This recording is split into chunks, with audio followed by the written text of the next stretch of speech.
Good morning, everyone. How are you all? I hope you all are fine and staying safe at your home. In today's class, we are revising the PT syllabus.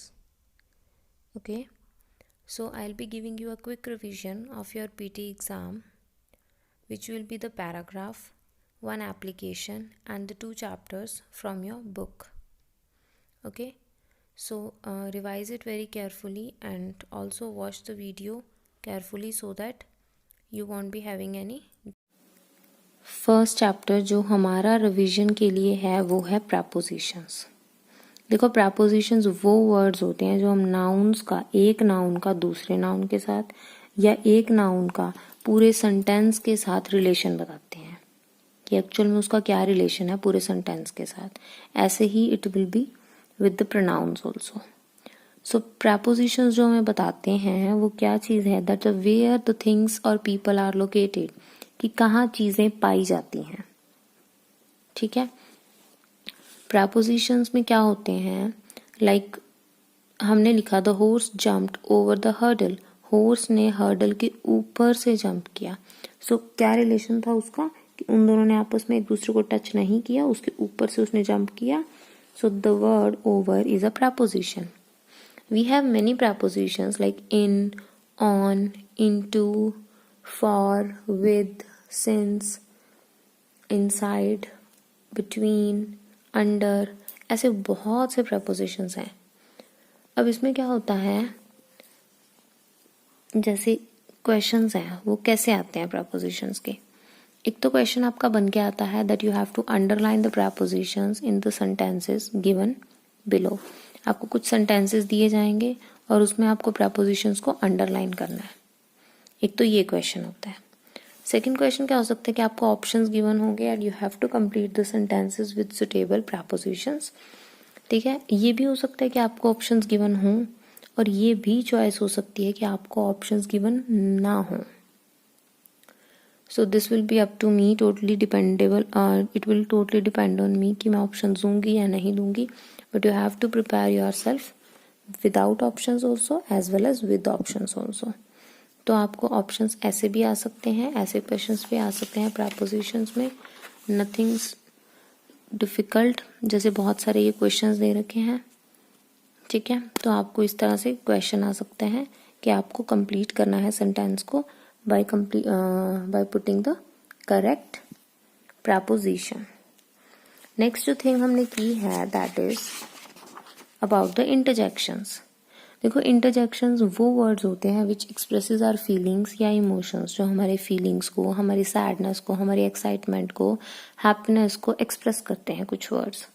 और इनके साथ हम हमेशा exclamation mark लगाते हैं। एक चीज़ पहले ही बता देती हूँ कि अगर आपने पीटी में एक्सक्लेमेशन मार्क नहीं लगाया तो अगर वन क्वेश्चन 1 मार्क का तो मैं हाफ कट कर लूँगी, पहले ही आपको इन्फॉर्म कर रही हूँ। लाइक अगर एक क्वेश्चन है उसमें आपका आंसर क्या भरना है, आपने वाव भरना है, तो वाव के साथ अगर आपने ये एक्सक्लेमेशन मार्क नहीं लगाया तो मैंने इसका हाफ मार्क काट लेना। अगर ये 1 मार्क का है तो मैं उसमें सिर्फ हाफ दूंगी। तो एक्सक्लेमेशन मार्क कंपल्सरी है लगाना, हर एक इंटरजेक्शन के साथ एक्सक्लेमेशन मार्क लगेगा। तो इसमें क्वेश्चंस बनते हैं, एक तो अंडरलाइन द इंटरजेक्शंस, प्लस एक हो सकता है fill in the blanks with suitable interjection. तो इंटरजेक्शन बहुत सारे ऐसे वर्ड्स होते हैं जो हमारी फीलिंग्स को एक्सप्रेस करते हैं। लाइक ओ वर्ड है, ओ क्या करता है, हम जब उदास होते हैं तो we use the word oh. Hush word होता है टू बी क्वाइट, किसी को चुप करवाना है तो हम बोलते हैं hush. It is use to express the pain और द ग्रीफ, दर्द होता है किसी को तो हम क्या बोलते हैं, I have a stomach ache. Hooray it is use to express the happiness, अगर आप बहुत खुश हो, कुछ जीत गए हो तो हम हुर्रे वर्ड यूज करेंगे। आउच, अगर एकदम से कहीं टच हो जाता है या एकदम से कहीं चोट लग जाती है तो what we say first word क्या होता है हमारा, ouch. Alas is use to express the grief, जब हम बहुत दुख दिखाते हैं किसी को तो we use the word alas.